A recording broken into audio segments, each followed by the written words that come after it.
Au sommaire de cette édition, en Égypte, l'ex-président Hosni Moubarak a demandé l'autorisation de l'actuel chef de l'État pour révéler des informations sensibles lors du nouveau procès de Morsi. Au Nigeria, le chef d'état-major de l'armée a rendu visite au convoi militaire qui a été pris pour cible par le groupe djihadiste Boko Haram dans le nord-est du pays.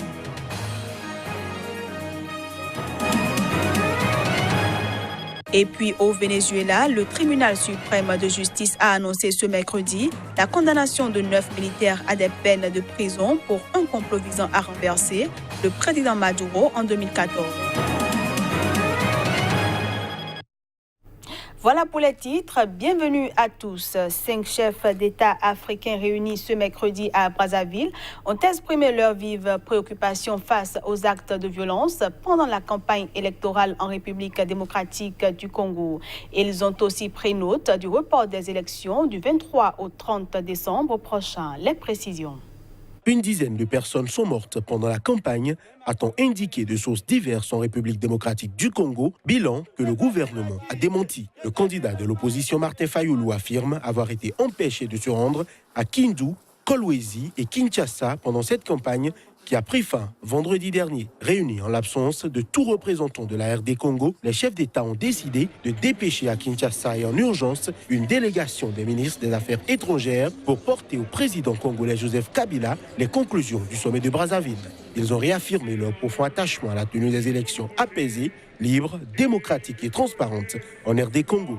Un communiqué qui tombe alors que la commission électorale a annoncé à Kinshasa le report des dites élections en mars dans 2 zones de conflit, à Beni-Boutombo dans l'est et à Yumbi dans l'ouest. Un report qui a provoqué l'ire des habitants de Goma dans la province du Nord Kivu. Les élections doivent se passer sur toute l'étendue de la République et au même moment. Ça, c'est ça la loi. Nous disons que c'était prévisible. Kabila n'est pas prêt pour les élections et la CENI n'est pas prêt pour les élections. Ça nous équerre et nous avons du mal et nous n'allons plus supporter. Et ce que nous préparons, c'est le soulèvement populaire, chasser Kabila pour que nous ayons des élections. Parce qu'avec Kabila, ça devient un rêve, ça n'aura plus lieu. Cette décision prise par la CENI, c'est une décision suicidaire. C'est une décision sans fondement. Nous savons très bien que la maladie dont on évoque pour la région de Butembo-Beni, c'est une maladie qui n'a aucun impact sur la tenue des élections. Le communiqué de Brazzaville est signé par Denis Sassou Nguesso de Congo-Brazzaville, Joao Lourenço d'Angola, Agé Gengob de Namibie, Edgar Lungu de Zambie et Mogwetsi Eric Kabetswe Masisi du Botswana. 3 autres pays qui suivent de près la situation en RDC n'étaient représentés qu'à des échelons inférieurs. Le Rwanda par son ministre des Affaires étrangères, l'Ouganda et l'Afrique du Sud par des diplomates. L'ex-président égyptien Hosni Moubarak a demandé ce mercredi l'autorisation de l'actuel chef de l'État, Abdel Fattah al-Sisi, pour révéler des informations sensibles sur des attaques durant la révolution. Selon lui, ces informations impliquent le parquet, les frères musulmans, le Hamas palestinien et le Hezbollah libanais. Plus de précisions à travers ces images. Mercredi, Morsi était présent dans le box des accusés, faisant de l'audience le premier face-à-face avec son prédécesseur Moubarak et la première apparition publique de ce dernier depuis sa libération en mars 2017, après avoir été acquitté pour le meurtre de manifestants durant la Révolution.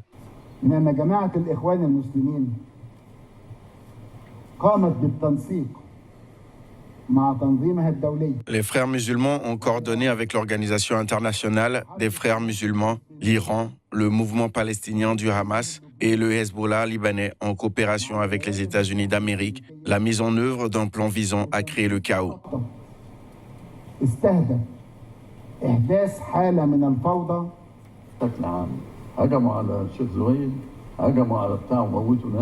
Les frères musulmans ont attaqué la ville de Sheikh Zouaib et tué des personnes. Ils ont attaqué la police de la ville d'Arish et attaqué le quartier général du service de sécurité d'État pendant leur trajet pour la prison Wadi al-Natroum et d'autres prisons.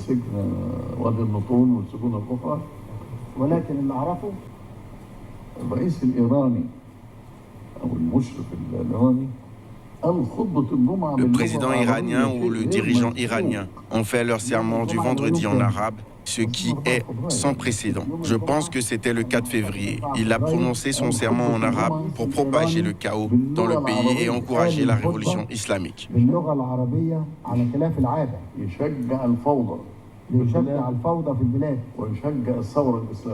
Hosni Moubarak, visiblement affaibli, était accompagné de ses deux fils, Gamal et Allah. Il a néanmoins dit vouloir se protéger de toute violation du droit qui lui interdit, selon lui, de livrer certaines informations dont il avait connaissance en tant que président. Il a en revanche refusé de répondre en attendant l'autorisation du président Abdel Fattah al-Sisi aux questions sur une complicité des frères musulmans avec le Hamas, le Hezbollah et l'Iran pour accroître le chaos en Égypte en 2011.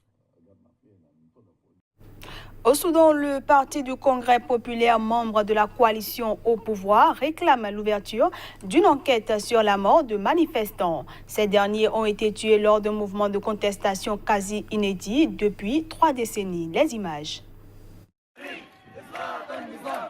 Une dizaine de villes soudanaises, dont la capitale Khartoum, sont secouées par des manifestations qui ont débuté le 19 décembre dernier suite à la décision du gouvernement de tripler le prix de pain. Depuis lors, les autorités soudanaises font état de 8 manifestants tués, alors qu'Amnesty International parle de 37 morts. Du côté du Parti du Congrès populaire, on dresse un bilan de 17 personnes tombées en martyrs et 88 autres blessés au cours des manifestations.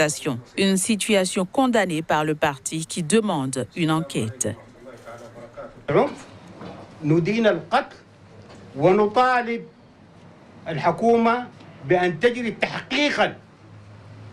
Nous condamnons les meurtres et nous appelons le gouvernement à lancer une enquête devant tous les citoyens. Le sang est sacré pour nous et ne doit pas être versé. Selon nos chiffres, 17 citoyens soudanais sont tombés en martyrs, 88 ont été blessés et 519 détenus. D'après nos informations, la plupart ont été libérés, mais nous appelons à la libération de ceux encore détenus, arrêtés pendant des manifestations.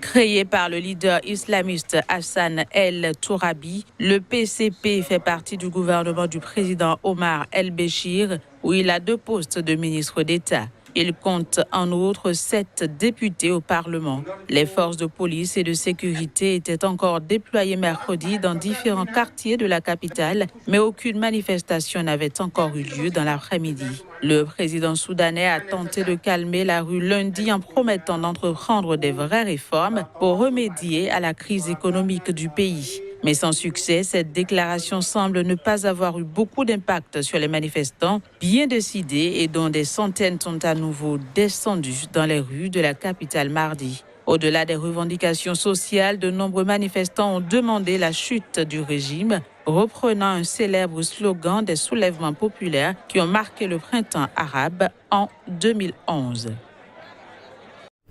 Je le disais en titre, au Nigeria, le chef d'état-major de l'armée a rendu visite au convoi militaire qui a été pris pour cible par le groupe djihadiste Boko Haram dans le nord-est du pays.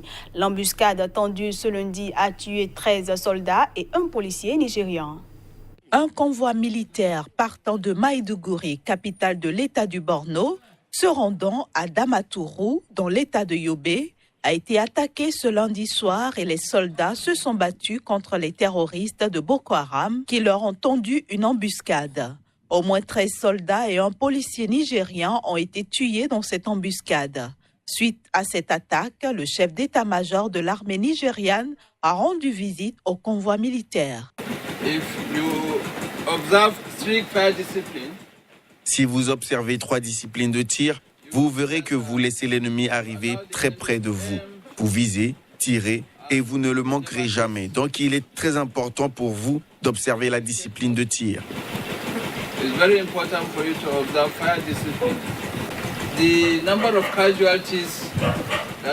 Le nombre de victimes dans ce genre de circonstances ou dans le premier scénario est en général très élevé parce que vous êtes à découvert Dès que vous sortez de votre tranchée, complètement à découvert, et vous devenez une cible facile. And you become an easy target. L'attaque qui, selon le groupe djihadiste, a été menée avec 8 camions armés et des combattants à moto, s'est toutefois déroulée non loin de la route entre Maïdougouri et Damaturu, forçant les automobilistes à quitter leur véhicule et à se mettre à couvert. Hors du continent africain, au Venezuela, 9 militaires ont été condamnés pour complot contre le président Nicolás Maduro en 2014. L'annonce de leur condamnation a été faite ce mercredi par le tribunal suprême de justice.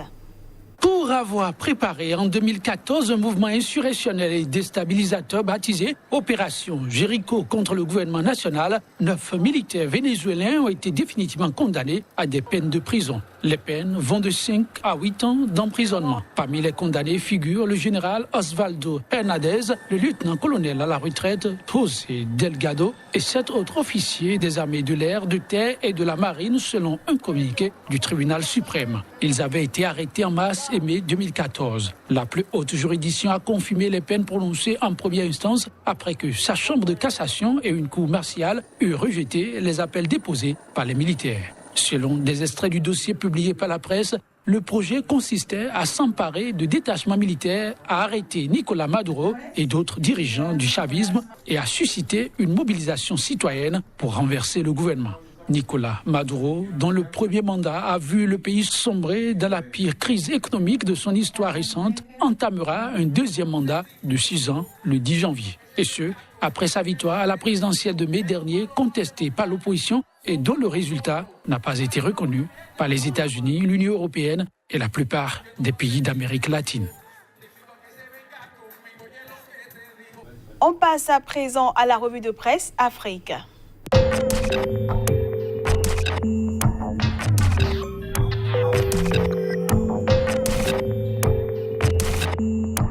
Chers amateurs de la revue de presse Afrique sur Sika TV, bonjour et bienvenue. Le numéro du jour nous conduira au Burkina Faso, en Côte d'Ivoire, au Cameroun, au Togo, puis au Sénégal. Et parlant justement du Sénégal, présidentielle 2019, clôture du dépôt de dossier, les candidats retiennent leur souffle, peut-on lire en manchette du journal Sud Quotidien. Séance de vérification des parrainages des candidats, les 7 sages d'attaque, poursuit le journal Sud Quotidien. Candidature à la présidentielle, le quotidien Le Soleil nous informe que 27 dossiers ont été reçus par le Conseil constitutionnel. Walf Quotidien se prononce également sur le sujet et écrit à la une « Dépôt de dossier de candidature, liste close, une quinzaine de candidats enregistrés ». On reste avec Walf Quotidien qui nous apprend que l'UNACOIS mouille des hauts cadres du ministère du Commerce dans une affaire d'importation de 70 000 tonnes de sucre.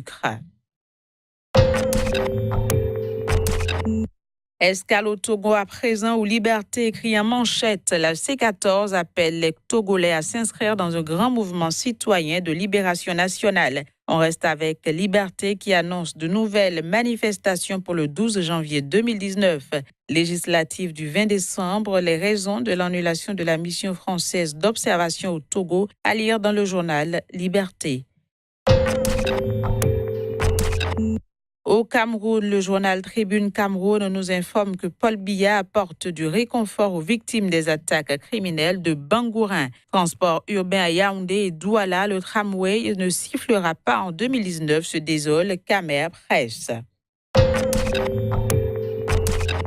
Direction la Côte d'Ivoire où le journal Fraternité Matin informe ses lecteurs que le président Ouattara offre des kits alimentaires dans le district d'Abidjan. Chômage en masse en Côte d'Ivoire, Blé Goudé fait des propositions pour y remédier via le journal Le Sursaut. Congrès constitutif du RHDP, ce n'est pas un congrès de dissolution mais de clarification. Dixit Adama Big Togo en première page du journal Le Jour Plus.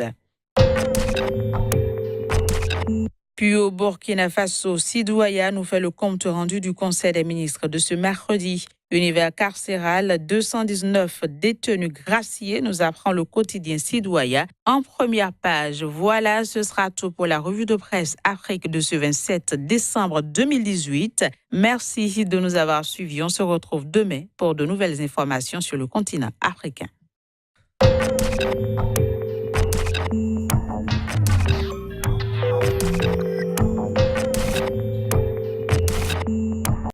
Et voilà, mesdames, messieurs, ce sera également tout pour cette édition que je vous remercie d'avoir suivi.